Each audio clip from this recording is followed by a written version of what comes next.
За сайн байцгаана уу. Leopard 5 сонирхож байвал та бүхэндээ бас нэн дэргүүн танилцуулах юм байна. За мэдээж хэрэг машин Leopard 5 сонирхож байгаа хүмүүс юун дээр анхаарах вэ? За хамгийн түрүүнд энэ 2025 оны загварыг Ultra гэдэг загварыг ямар үнээр авах гэж байгаа вэ та?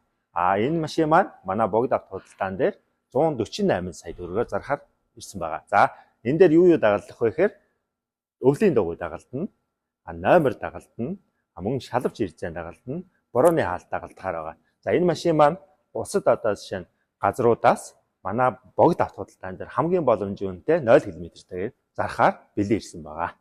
Тэр загвар маань юугаар ялгаатай вэ гэхээр бусад загваруудаас зорчигчийн уртал дээр дэлгэцтэй, дунд хайрцаг хөргөгчтэй, уртлын хоёр суудлал хална, хөрн, массаж, энэ хойдлын суудлууд нь хална, хөрн, мөн одоо радар системтэй. За дээрэс нь утасны одоо wireless одоо хоёр цэнэглэгчтэй. За дахиад нэмээд хэлэхэд 3 төрлийн үнэртүүлэгчтэй. Энийгээрээ бас давуу талтай байгаа. Энэ машин маань юугаараа давуу талтай вэ гэхээр мэдээж хэрэг цэнэглээд унчна. За бензинээр явахдаа 100 болохоор 6-аас 7 литр бензин зарцуулждаг. За ногоон зээлээр гарах боломжтой. Хаан банкны урьдчилан 10% өгөөд 1.3% хүүтэйгээр зээлээр авах боломжтой байгаа. Тэгээд та бүхэн маань сонирхч байвал манай богд авто худалдаан дээр ирээд авах боломжтой байгаа.